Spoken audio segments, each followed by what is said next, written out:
para ihayag ang pinakahuling kalagayan ng COVID-19 crisis sa bansa at ang mga hakbang na ginagawa ng pamahalaan laban sa pandemya. Mula sa Pangulo ng Republika ng Pilipinas, Mayor Rodrigo Roa Duterte. Ito ang Talk to the People on COVID-19.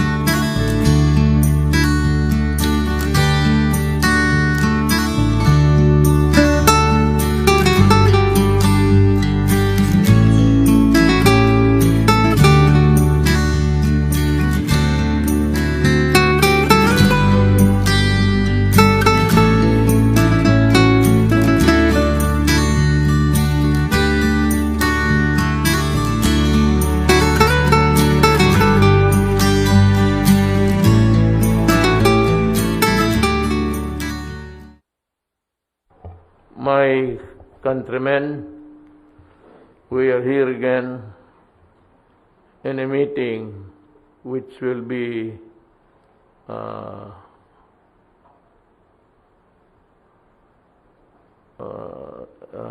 all of which is really about COVID. Hindi tayo lalalo dyan. Most of the discussion tonight will be cornered by the issue of COVID. I'd like to ask Secretary Galvez made a trip to India and he's Yes, sir. back, and we would like to know what happened to the result in our quest for more vaccine, with Indonesia popping in, helping us. Secretary Galvez? Yes, sir. Sir, I will share my slides, sir, my presentation. It is more or less 10 to 15 slides, sir. So, when do we expect the shipment from India?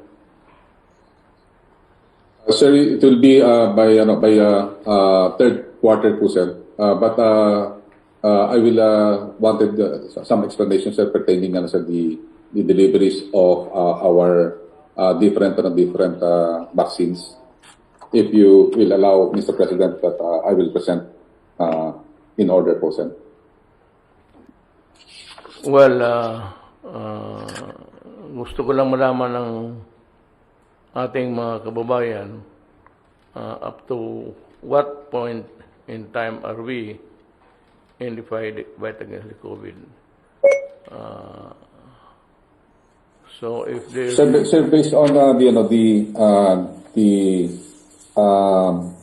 targets and timelines that we had, this coming March, we will be receiving 2.3 million doses. Sir, for this month of March, we will be expecting more or less 2.3 million vaccines. It will be coming from Sinovac, 400,000 from the Chinese donation. And then also we are working on the procurement through the OH, the 1 million Sinovac, so a total of 1.4 Sinovac vaccines. And we have an information from WHO that we might be receiving almost 1 million of AstraZeneca also within this month or maybe early April, with 979,200 AstraZeneca, with a total of 2,379,200 doses by March or early April po, sir. I hope, alam mo, gusto ko malaman ng mga tao that we would be discussing the time and the actual inoculation of the rest of the Filipinos. Mabutit po't sabihin ko na sa inyo ngayon, ngayong araw na to, including those who are really hurrying you up and criticizing government, sinabi ko na nga if they want to join the lady, they can negotiate and I will honor it if they can have a vaccine sufficient for our need. Mga kababayan ko, hanggang ngayon, wala pa tayong sobra. Ibig sabihin, walang dumating except those donated. Yung ginawang donasyon lang ng China pati sa WHO. Walang bayad yun. Si Secretary Galvez pumunta ng India at maroon siyang negotiation. He says that it was a very good one and we can expect delivery in weeks. Ganito ang tanong ko. Kasi talagang apurado ang lahat naman. Meron tayo nandyan ngayon intended sa pangalawang injection. Kasi dalawa yan The booster would follow in so many days. Yan hindi pa nagagamit kasi ang second booster ang problema niyan madali yan sabihin. How about those needing already the second dose? There's a problem there. Sabihin mo, gamitin na muna para sa first dose na hindi pa na bakunahan. Well, that's good. But the problem is, the second dose would come from the future deliveries. Okay yan. Ang problema, ang next problem is, baka hindi dumating. Ano ngayon ang on time? I'm sure that everybody, especially the World Health Organization, must know our quandary na gagamitin natin.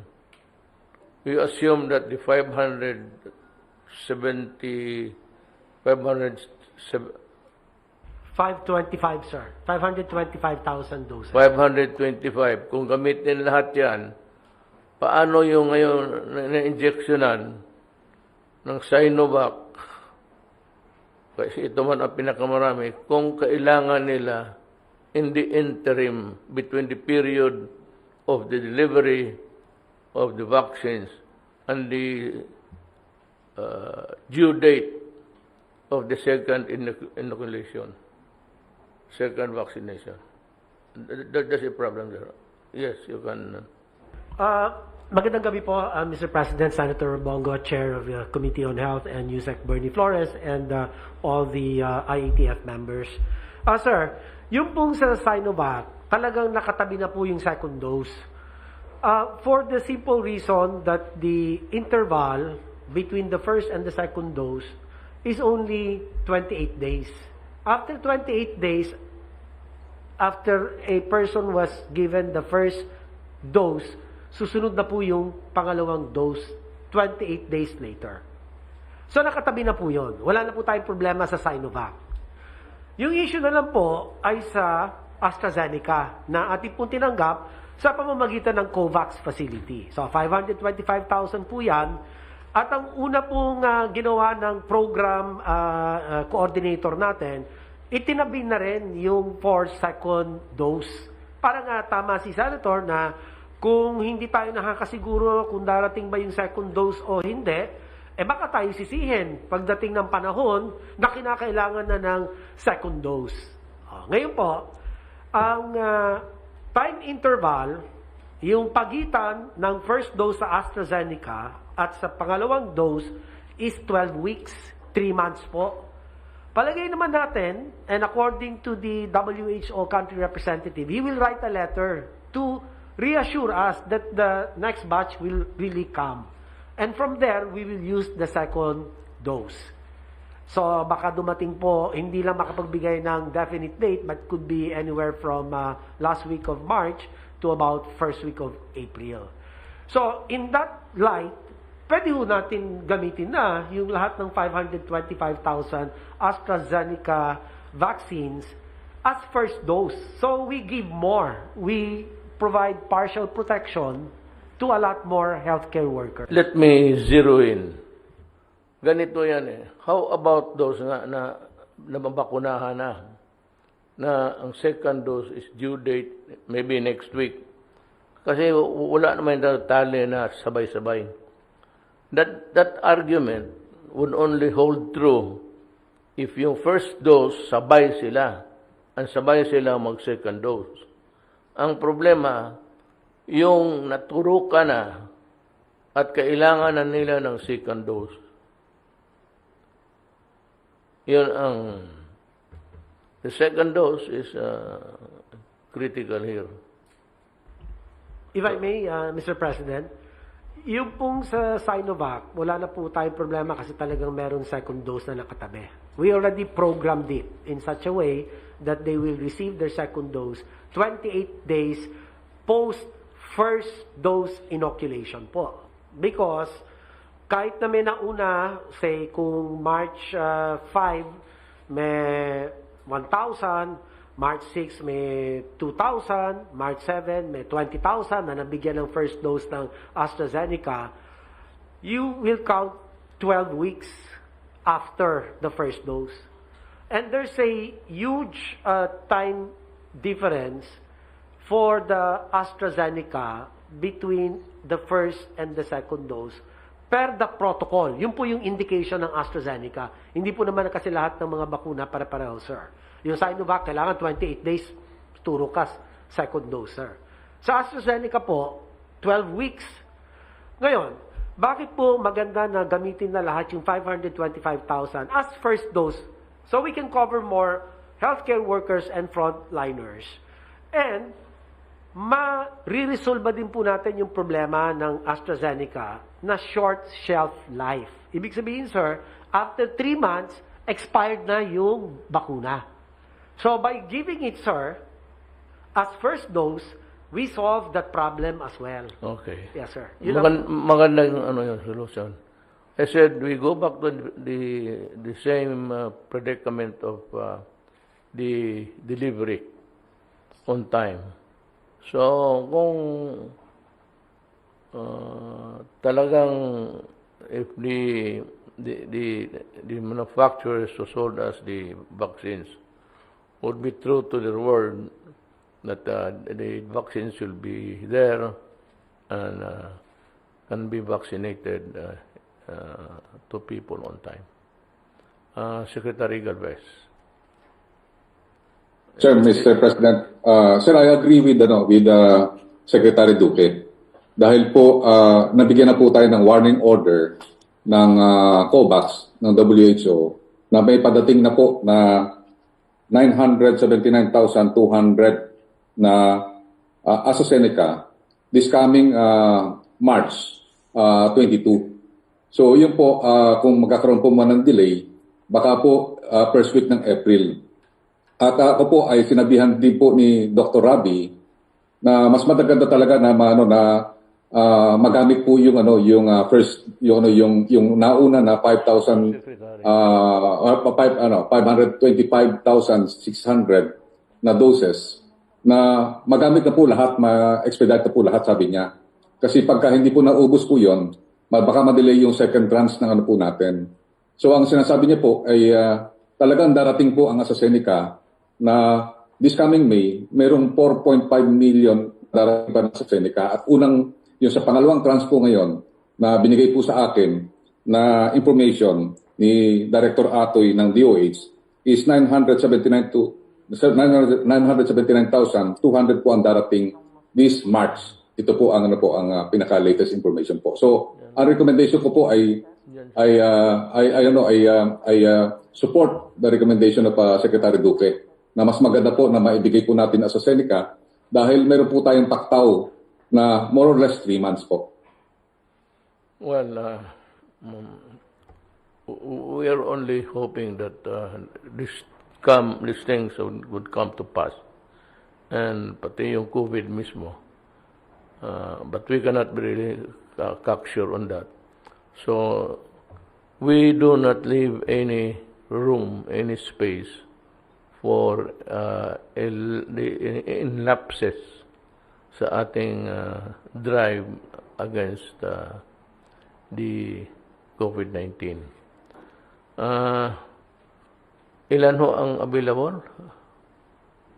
Ang available po na dumating mga 525,000 doses for AstraZeneca. And many of these have already been deployed to the various healthcare facilities. At yung pong for second dose, pwedeng ilipat natin or ibigay to more people as first dose, Mr. President. Pwede pa pong i-report ko po yung COVID situationer po natin, Mr. President? Yes, go ahead. I have about 14 to 15 slides. I'll make it quick, sir. Thank you, sir. Magandang gabi po, mahal na Pangulo at sa akin po mga kapwa kalihim. May dalawang bahagi ang aming pong pag-uulat sa inyo ngayong gabi. Magandang gabi po sa taong bayan. Una po ang atin usual na COVID-19 situationer. At ikalawa po, magbibigay kami ng updates on our biosurveillance. Sa COVID situationer, ito po yung mga pangunahin mensahe natin. Yung pong pagtaas ng mga kaso ay patuloy at ito po ay natukoy dito po sa lalong-lalo na sa National Capital Region. Meron na pong dalawang rehiyon na asa high risk ang kanila pong risk level classification. Ang ibig po sabihin nito ay either yung kanila pong attack rate per 100,000 population ay lumampas na po ng 7 per 100,000. 7 na kaso per 100,000 population. Or yung kanila pong laki o itinaas ng porsyento ng kaso sa kasalukuyan 2 linggo ay umabot na, lumampas na po sa 200% kumpara noong nakaraan ikatlo at ikaapat na linggo. May 4 po tayong mga ibang rehiyon na andun po as a moderate risk at sa NCR po may 2 cities at critical risk and 12 po at high risk.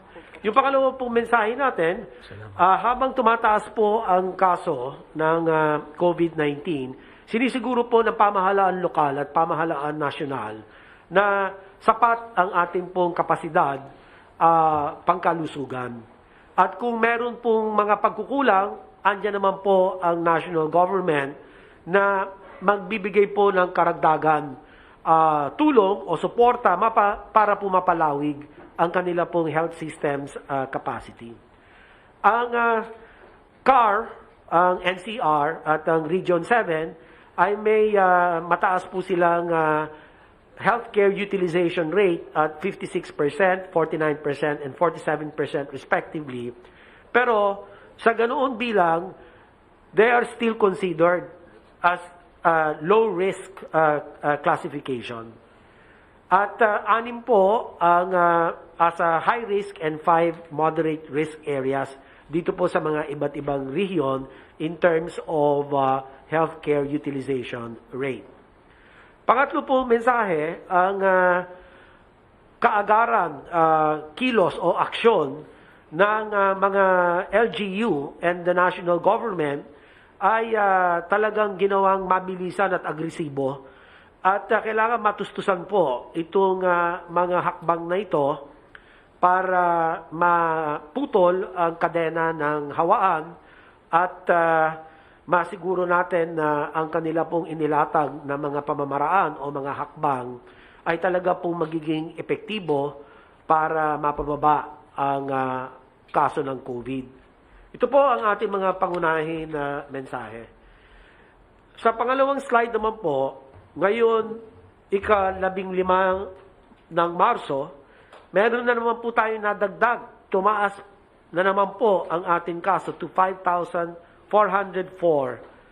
At sa 5,404 na naidagdag sa ating pong mga kaso, 2,842, pinakamarami, ay mula po sa NCR.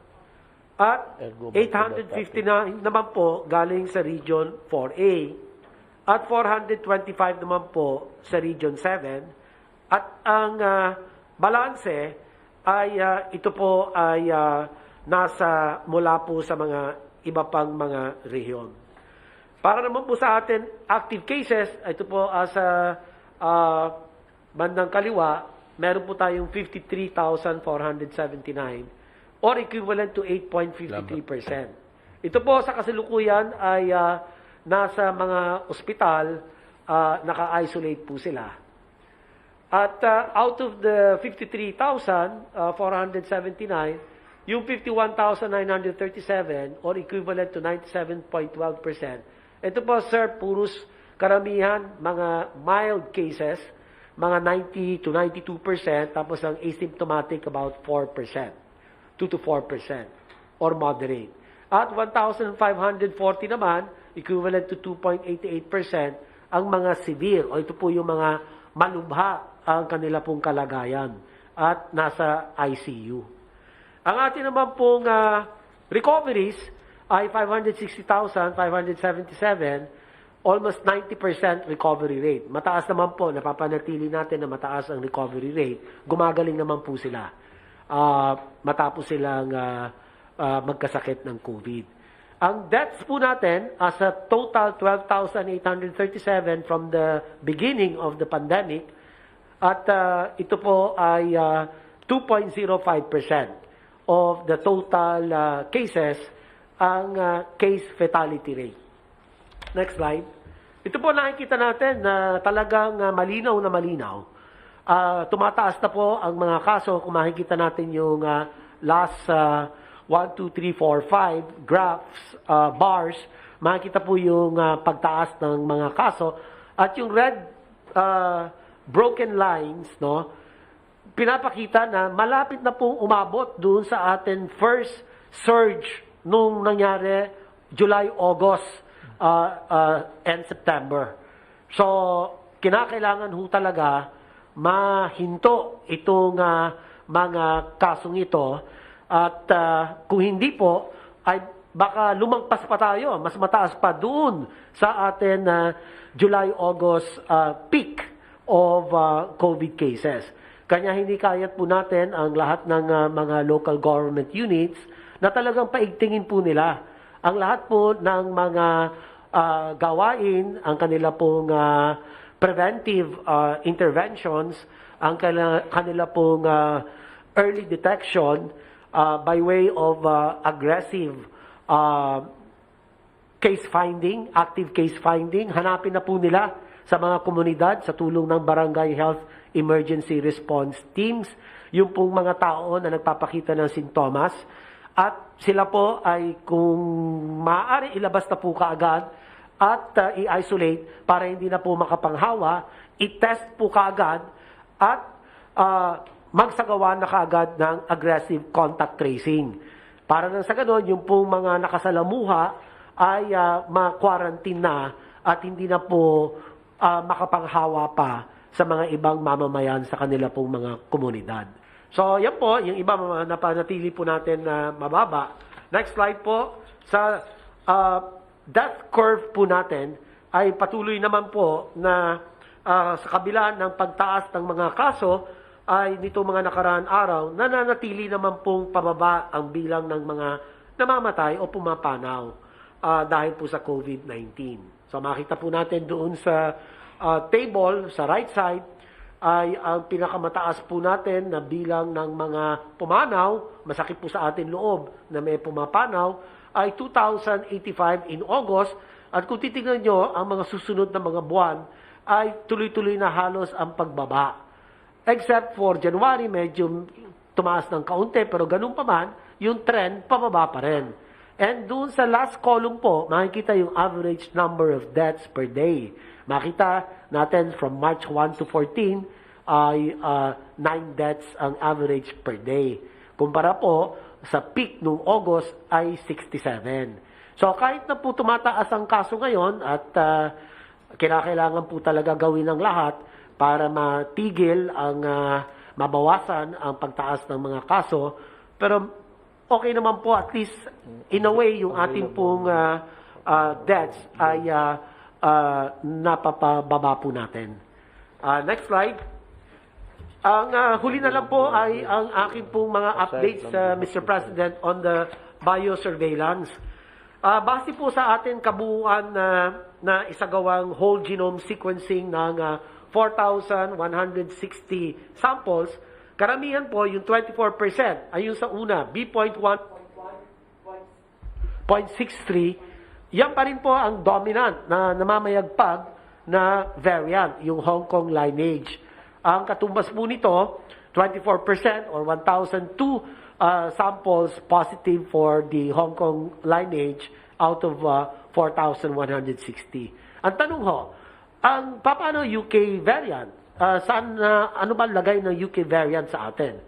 So, of the 177 samples na natanggap, 4% po nagpakita ng UK variant, no?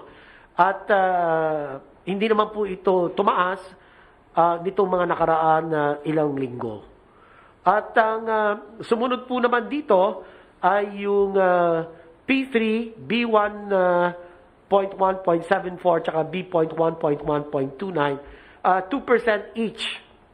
At saka yung South African variant na B1.351, 2%. At dito po makikita natin na hindi naman po tumataas ng ganun kabilis ang porsyento ng mga variants of concern katulad po ng UK variant and the South African variant.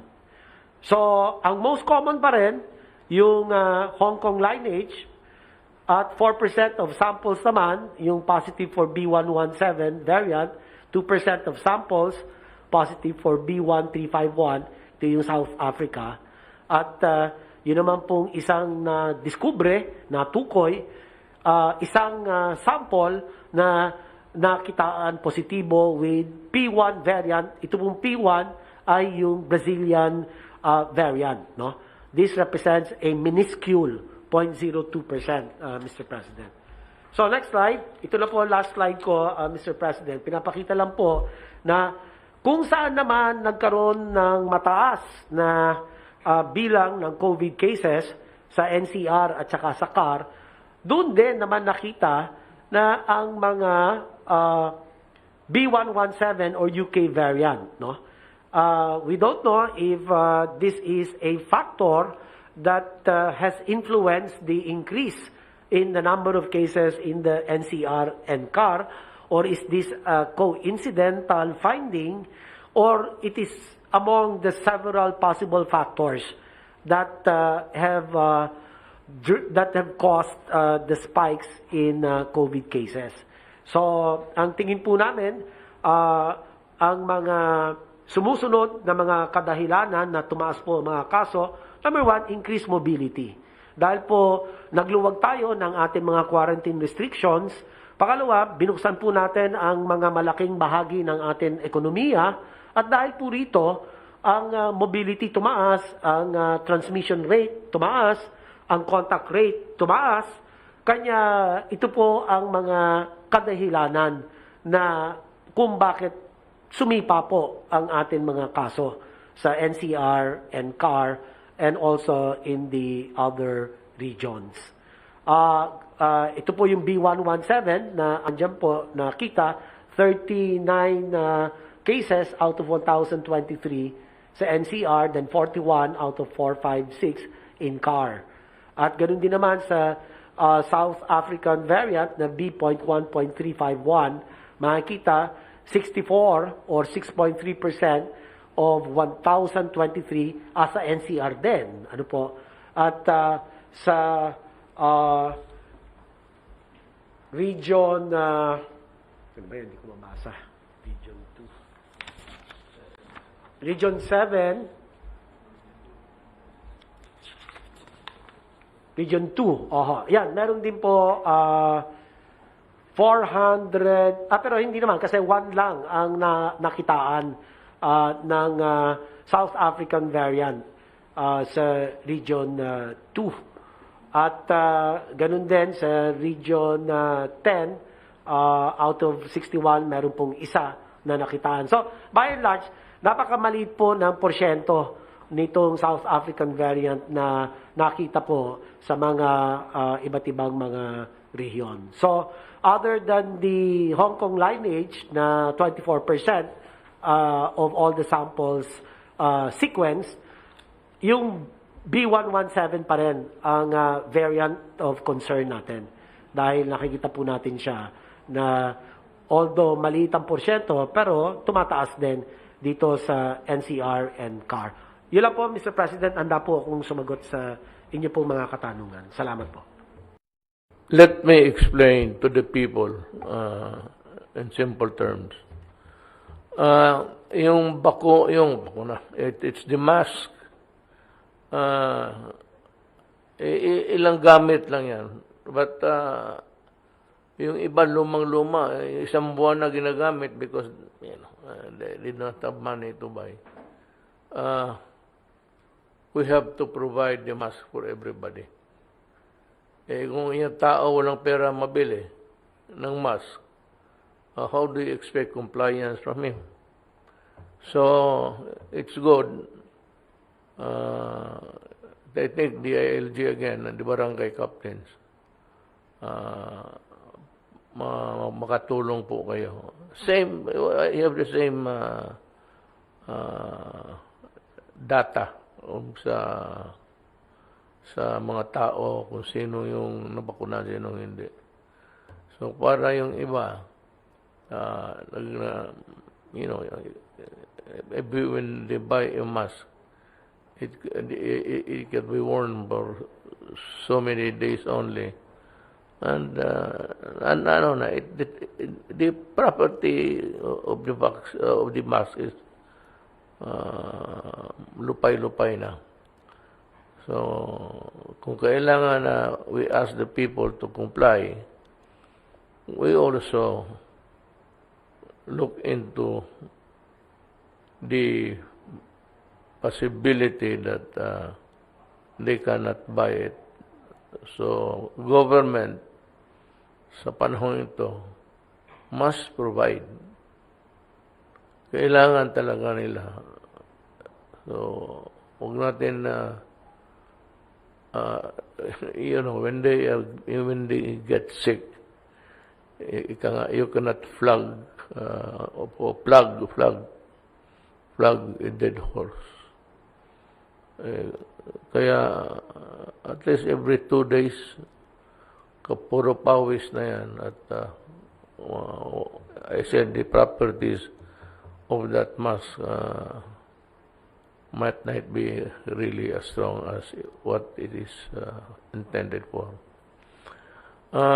Si Harry Roque, Harry, bakit ka nag-positive? Ay, ewan ko po. Pero binibilang ko po kung saan posibleng nakuha. Pero sumama po ako sa rollout ng vaccination sa PGH, sa Vicente Soto, sa Southern Philippines, sa Lawag Medical, at saka sa sa Roque Ablan. Hindi ko naman, I sense no difference in your deportment. Wala po. Tuloy-tuloy Tuloy-tuloy po tayo. Oo. Tuloy-tuloy po rin po ang mga press briefing. Tuloy-tuloy po lahat. Kaya lang po, para wag ako makahawa, naka-isolate po ako. Kaya, had you been able to validate if you really have the COVID or not? Opo, nakadalawang beses po ako ng test. Pareho pong positive. My countrymen, I think that we dedicated this particular program only sa COVID kasi para maintindihan ninyo lahat. Ngayon, naintindihan ko ang problema ng mayaman, naintindihan ko ang mahirap, intindihan ko yung access ng mayaman, naintindihan ko yung access ng mahirap. Yung mga mayaman, actually, there will be a surplus. I'm sure of that. So, pero it might not really be good to wait for that. Sabi nga, I have read a statement somewhere that sabi ni I think it's I will not I'm sure somebody said it.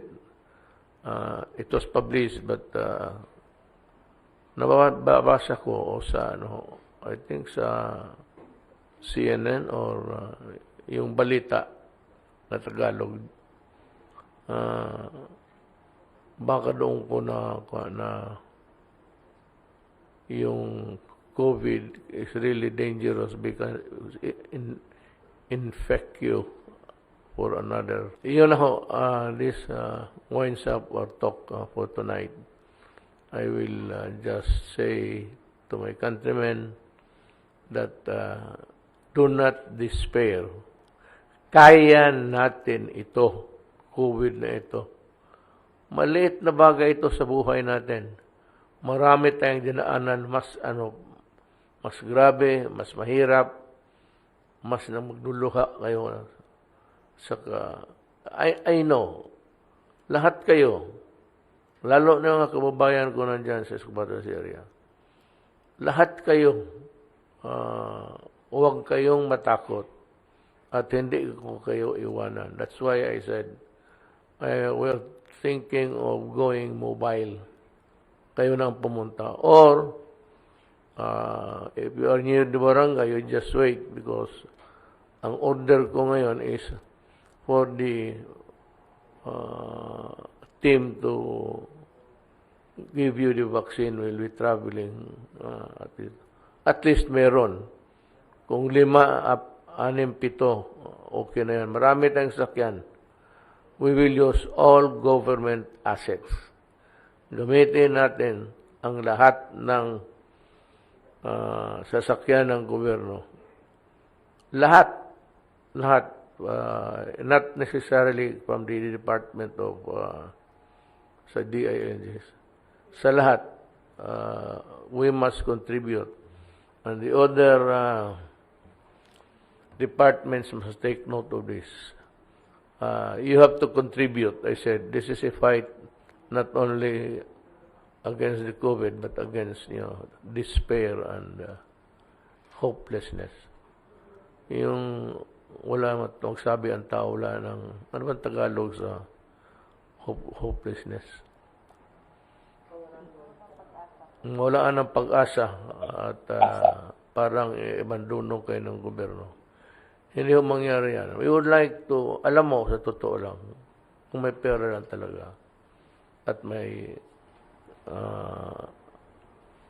kaya lang wala talaga tayong, naghiram pa tayo, then we have to, until now, Secretary Garo is still traveling, but positive naman yung results niya.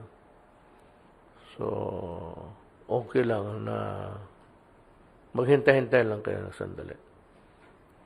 Abutin ko na kayo. Lalo na yung, sabi ko, mahirap.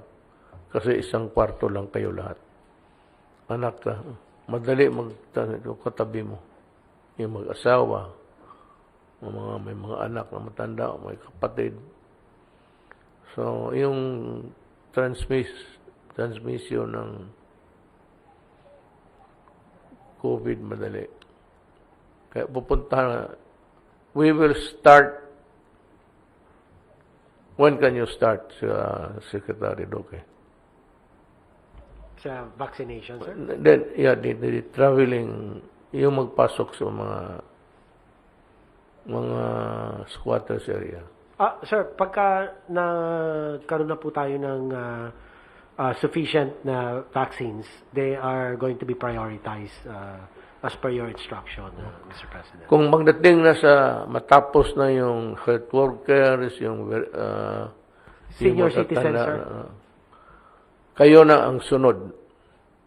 Then yung kung gusto ng mga nasa gobyerno, yung namang may trabaho, may pera konti, last na tayo. Unahin natin sila. So, ang priority would really be these quarters. And we go to this quarters area. They do not have to go there because for a lot of reason would come in. Walang pera, hindi maiwanan yung anak. Isa lang ang naghahanap buhay. They take care of the children so they do not sabihin na lang nila kasi yan, bahala na. Yun na lang. That is an expression of resignation. Yung magsabi, bahala na. It's an indicative of a person who has lost hope. Kung nangailangan ng tulong, nandyan kami. Hindi lang nga madali.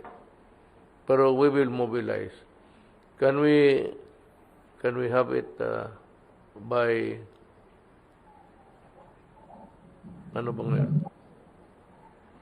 March 15 po, sir. Hindi, yung April, May, sir. so, can we have it 3 days from now?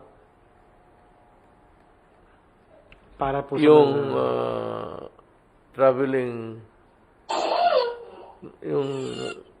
traveling unit. We can prepare that, Mr. President. Yeah. Ang problema lang po, Mr. President, na nakikita ko po ngayon, yun po kasing mga, kung dadalhin po yung bakuna sa kanila, kakailanganin po ng napakamaraming taong mag-monitor for adverse effects following immunization. Yan po ang very important step, final step in the vaccination process. After you're vaccinated, you have to be observed for about 30 minutes to about 1 hour individually for a possible serious side effects. And nakita niyo naman po, sir, may mga reports talaga na mga serious side effects na nangyayari. And also monitoring even the minor side effects. At mabigyan po ng lunas. Kaya po ang ginagawa natin sa fixed site implementing units like RHUs and hospitals, at least doon po mababantayan maramihan. Kasi kung isa-isahin po natin sa mga lugar nila, ang dami pong kulang po tayo sa tao para mag-monitor, sir. Yes, but if you use that argument na wala tayong tao, yung nandito nga sa mga barangay na mahirap, hindi talaga mabakunahan. That's the problem. Sir, if I may, yung po mga tao kasi, meron po silang, unang-una may listahan po ang mga barangay captains, bibigyan po yun kay mayor, ibibigay po yan sa DOH region. Nakaplano na po, may mga pangalan na po yan para mga botante. Yan po, meron na po silang assignment, kumbaga sa voting precinct, meron na din po silang assignment kung saan po sila babakunahan. At tama po kayo, sir, nung sinabi ninyo na pagka nagbakuna ka, you have to maintain the minimum public health standards na naka-face mask, naka-face shield, tapos may physical distancing, yung po mga upuan, na habang nag-aantay po sila. So, ito po yung mga detalye nung process of inoculation. And the most important step there is after the vaccination, they have to be observed, Mr. President. For How many minor, people? well, 100 a day. 100 yes, people a day? A day for one vaccination site. So kung 4,500 po yung vaccination sites, you will be expecting to vaccinate 450,000 people a day, Mr. President. And because we are targeting 70 million people to be vaccinated, to reach herd immunity, Mr. President, it will take about 5 to 6 months to complete the first dose of vaccinating 70 million Filipinos for the first dose, sir. So nakaplano na po lahat ito, Mr. President. So execution na lang po, implementation na lang po, sir. Parang sa COMELEC na meron ng precinct, parang voting precincts, doon na lang po sila pupunta, may listahan na po doon. Lahat po ng pangalan nila.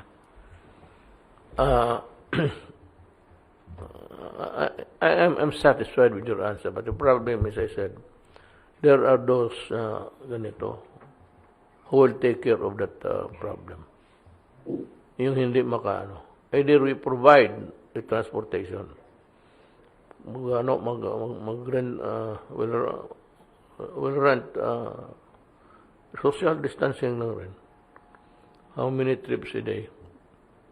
We will compute, sir. Dito ng Metro Manila, pasok sila sa, for example, Tondo. Tapos dito sa Santa Ana, marami rin. Pupunta na lang doon at doon na just make sure that I said the integrity of the vaccine is not compromised. Baka mishandle, misplace, mismanage yung team, then there's always the danger that the vaccine given will be put to a naught. Yun ang ibig kong sabihin. So, with that, the Secretary, Mr. Senator Bongo, Secretary Galvez, and have I mentioned everybody? I mentioned him already. Si Del, yung superstar sa mga OFW. You know, they will remember you for all time. Pagka experience ko kasi, pag pumunta ka ng bahay, parte, hindi ako pumupunta ng mga yung birthday parties, you know. Pero pag nasa hirap ka, o kaya may namatay, o itong galing sa labas, kaya talagang hirap na hirap sila sa tulong natin. Hindi na makakalimutan. So, ganoon kasi si Secretary Lorenzana, nasa Amerika na yan. Tumanggi yan na mag-uwi dito. I had to, binaso ko yan, sabi ko, you have to help me. You're a friend and kilala niya ako. More important, kilala niya yung karakter. Kasi kung nasa corruption tayong lahat yan, mag-resign yan. So, that's it. Maraming salamat po, mga kababayan ko.